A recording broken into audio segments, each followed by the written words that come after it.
Today I thought I would take you guys along with me through our day as Ben has off work. Typically I don't show the days whenever Ben is off work just because those are our busiest days, and also we just enjoy spending quality time together on those days, so I normally do not film. But it was the first day of the year and Ben had off work and I knew we had a lot to do, but I thought I would show you guys what a typical day in our life whenever Ben is off work looks like. It's probably about 7 o'clock in the morning right here, and I asked Ben if he wanted breakfast and he said no, and I did not want breakfast either. So I went ahead and started prepping things for lunch, and I was making an egg salad today and also just some sandwiches, but we didn't have any bread, so I needed to start making some bread as well as start boiling some eggs. The bread recipe I'm going to be making today is already up on the blog, so I'll link that down below. But all it is 1 cup of hot water, a 1/4 cup of sugar, and you can always substitute that for honey or any sweetener you want. 1 tablespoon of yeast, 2 teaspoons of salt, and then instead of oil, I have recently been doing butter, just room temperature butter, and it makes the bread taste so much better. And then today I used 2 1/4 cups of bread flour. And every single time, no matter what substitutions I make, this bread recipe always turns out, and we absolutely love it.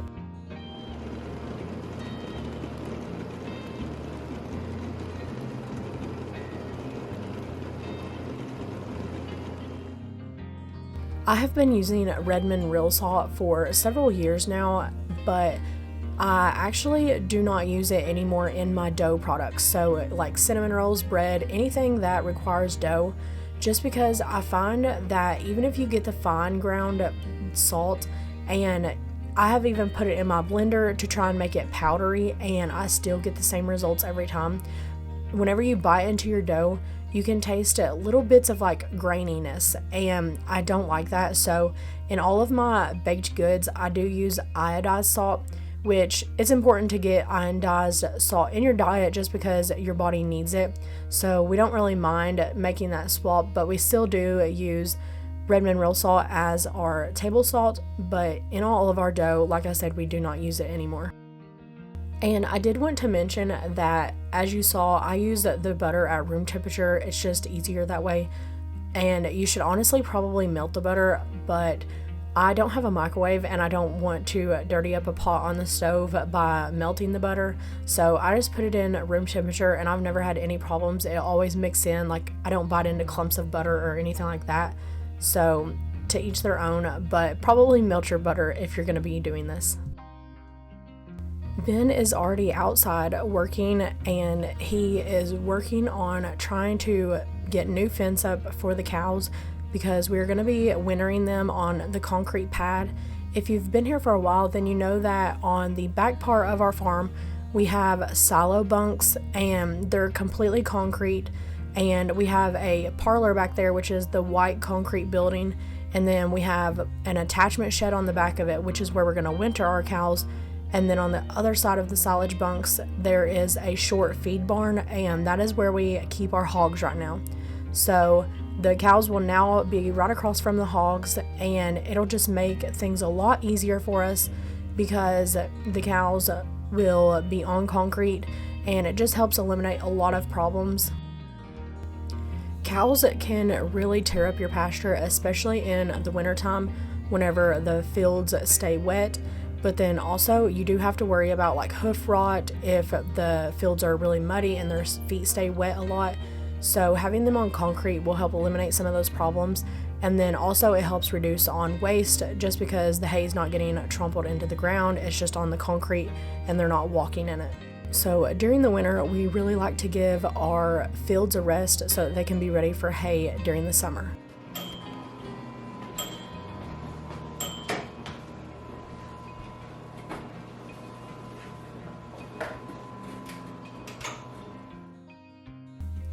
The eggs are done boiling, so I made a ice bath, and I'm going to remove the boiling eggs straight from the pot of boiling water and put them into the ice bath, and I'm going to let them sit for probably about 10 to 15 minutes.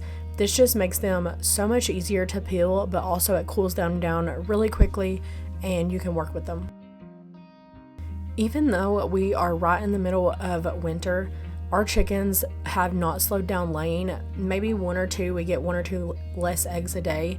But other than that, they are still laying just as regular as they were back in the summer, which we do let our chickens free range, so they kind of forage for themselves. And if they need food, or if their body just wants something, they go and get it, if that makes sense. We don't feed them layer pellets or anything like that. We don't like forcing our hens to lay, and we don't like supplementing that with feed. So that's why we like 2 free range ours, but also they give a much healthier egg in our opinion, and just a more rich yolk. For Christmas, Ben bought me 2 vintage Westinghouse. I think they're actually called refrigerator dishes, but to me they look like a baking pan for bread, and it comes with a lid. So I really wanted them to bake my bread in, but I did not know if it was oven safe. So that's what I'm checking for here, and I finally just made the decision to chance it and try one out in the oven. I really loved the fact that I could let the dough rise in the summertime and then put the lid on and not have to worry about flies or gnats or anything like that, just because in the summertime, gnats and flies, I'm sure they're like this in everybody's kitchen, but it just seems to be so much worse since we've moved here to this house. And we set traps and stuff, but they just don't seem to go in it. So anytime I can get a container with a lid, especially for my dough, I love it. And that's what I planned on using this dish for. Especially love the fact that these are glass. Like I said, Ben bought 2 of them, so it would be perfect to make a double batch of bread. But I like that they're glass because I have my Pullman pans, but they are not see-through, so it is very hard to judge whenever your dough is finished rising, because I have had to pull my lid off before and the dough has fell because it caused it to deflate whenever I pulled the lid off. So I love the fact that these are see-through and I don't have to play a guessing game and risk my dough deflating and have to go through the whole rising process again.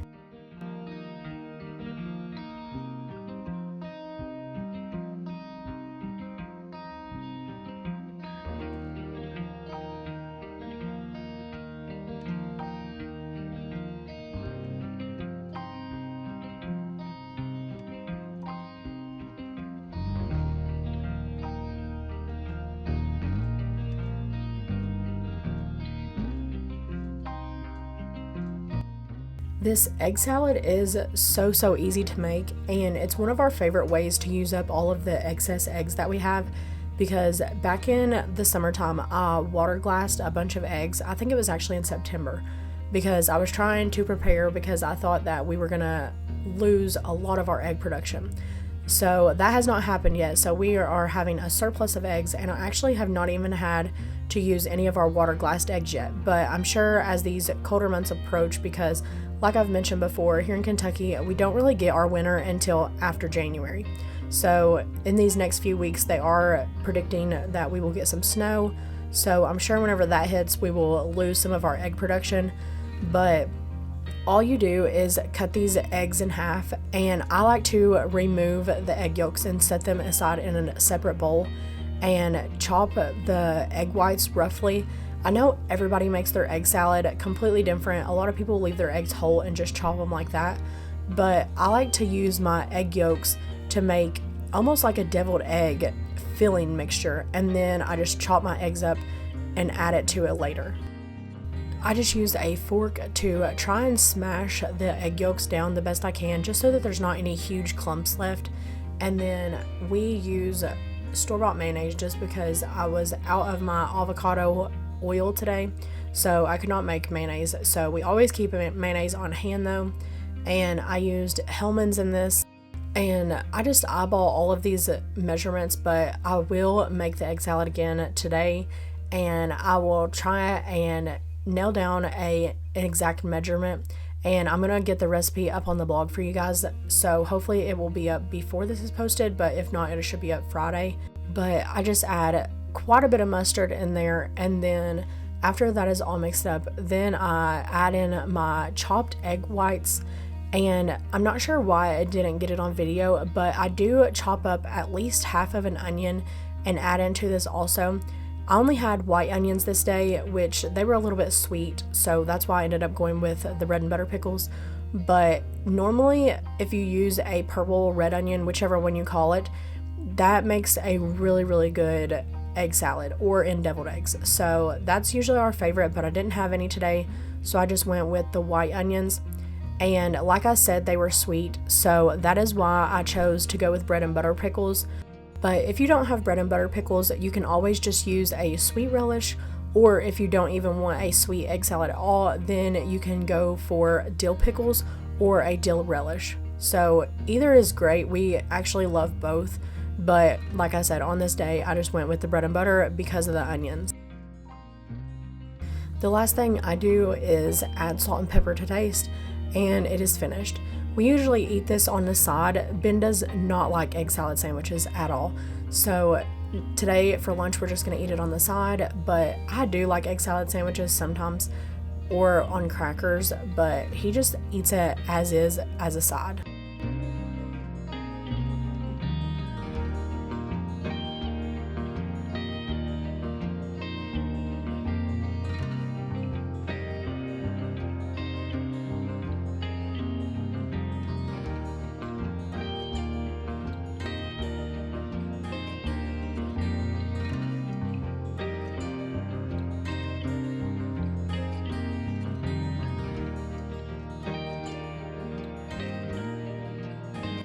This teapot was another one of my Christmas gifts that I got.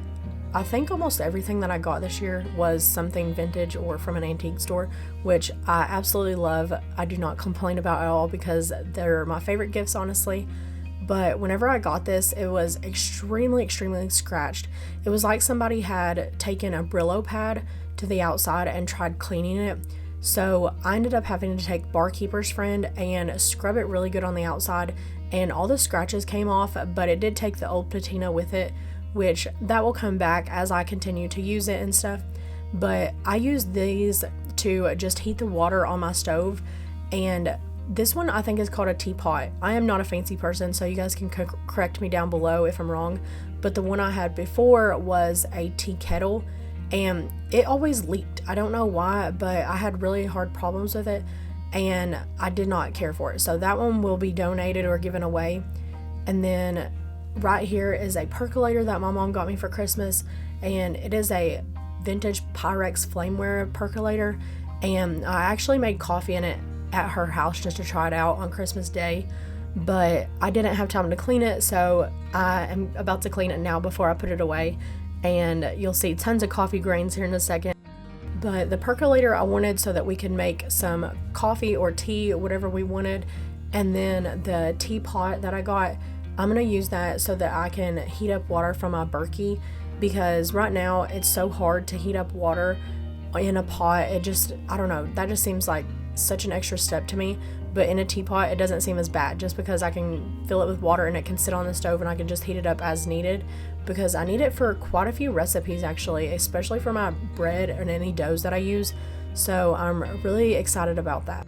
I wasn't sure if I should bake this with the lid on or lid off, so I'm like contemplating, and ultimately I decided to go with lid off just because it normally never gets a burnt crust or anything like that. But maybe next time I'll try baking it with the lid on just to see how it does, and maybe halfway through I'll take the lid off or something like that. But all of my new things that I got for Christmas I needed to make room for, so I went through and got rid of a few things and added some new things in. This pot, it's actually a pot that you use on the stove, I believe, but it's super small, and it was $5 at the antique store. Ben bought it for me for Christmas.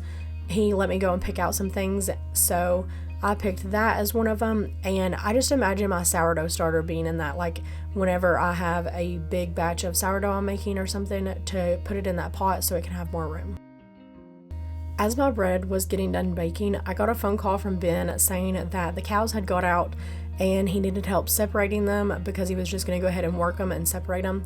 So as you can see here, my bread was stuck in here and I couldn't get it out, but I didn't have time to fool with it because he needed help. So I just had to go out and go help him and run the gate for him while he was trying to separate some of the calves off. I was working the gate, and we were trying to keep Dolly in here in her lot, and we actually put the bull calf from this past year in with her so that she could have a companion and hopefully get bred. But as you can see, the mom cows that we have, they're the best. They're so used to us, we can go and pet on them, but they know, like, if we just put out feed somewhere, they go to it. But their calves, not so much. They have not learned the ropes yet, so Ben was having to chase them all across the field, trying to get them out of this little lot, just because we only needed the bull and Dolly in here, because these calves, the two black ones, those are heifers, and it's technically the bull's sisters, so that he cannot breed them. And we just want him to breed Dolly, and you can see them trying to get acquainted with each other here. We finally got the calves out of that lot, and they are out in the big field now. After lunch, we will go out and finish trying to get the concrete pad ready for them to be wintered on. So I finally got my bread out of that loaf pan, but I'm gonna make us some sandwiches, and we're gonna have the egg salad for lunch. But I don't know about you guys, but our mealtime, we really take it seriously, and it seems to be like sometimes the only time through the day that we get to talk is at lunch and at dinner. It just seems like we're both pulled in two different directions constantly, and there's just so much to get done. Usually I'm trying to do laundry, clean, cook our meals, just post on here for you guys, or get content ready for Instagram, whatever I'm trying to do, write recipes for the blog. And then Ben usually works 12-hour days, and he's gone from about 5:30 in the morning until usually around like 5:30 to 6 in the evening. So we really only have our dinner time in the evenings. So anytime that he's off work, we really love eating meals together, just because we get to catch up and talk about our day, talk about our plans, what's going on in each other's lives. It just, sometimes life is so busy, and it's like we don't have kids or anything like that, but we are just constantly pulled in two different directions, and sometimes it's just nice to catch up. And that's what we use our mealtime for, is just to catch up, talk about everything, and share about our days. We work together a lot, especially whenever we're doing stuff on the farm. So anything for the animals, like fixing fence, feeding them every evening, whether we're giving them water, food, whatever, working them, trying to treat them, whatever we're trying to do for the animals. And even when we're cutting hay in the summertime, it's just usually there's loud equipment running, or we're trying to focus on getting a plan together for how we're going to work the cows, or what's our plan for fixing the fence. And if he helps me inside, help cook a meal or whatever, usually we're so busy focused on what we're working on that we don't actually communicate. We're talking about what we're working on instead of like talking to each other. So we really enjoy our mealtime together and just getting to talk and actually communicate and catch up with one another.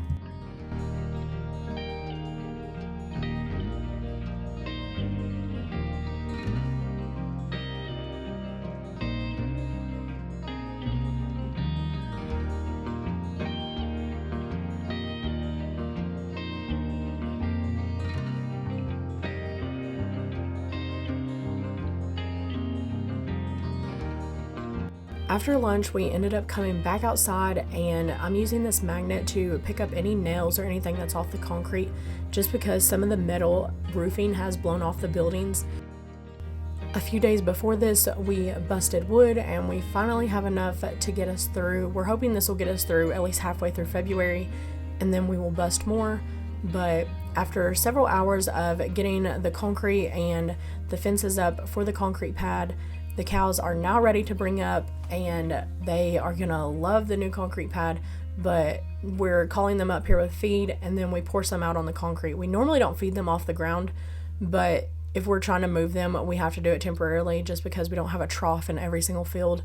So that's what we're doing here. And again, the mama cows come, and some of our yearling calves come, but this year's calves, well, 2023 calves, they stand at the fence and will not come in. It's those same two black heifers you'll see at the very end. They are so stubborn, and they just do their own thing, but we finally did get them in. After we got them into the lot, we went and set out a bale of hay for them, and we had a small mini belt that we put in for the pigs, But as you can see here, we're using Ben's Pavlov's tractor. It's just a smaller version of our tractor, but ours had to get taken off to go get worked on. We had to get a new clutch and the PTO fixed, so hopefully it'll be ready for hay season and we can get it back soon. We'll lean this up right here. Try to mow the tractor. I'm gonna go check on the pigs and that hay, and Okay. maybe check on that steer bin out there. You need anything? No, I'm good. Before coming in for the evening, I did collect eggs. Like I said, we are still getting an abundance of eggs. So as we get them, I do wash them all and then put them directly into the fridge, and we do sell some of our eggs. And now it's time to wash up lunch dishes so that I can go ahead and start cooking for dinner.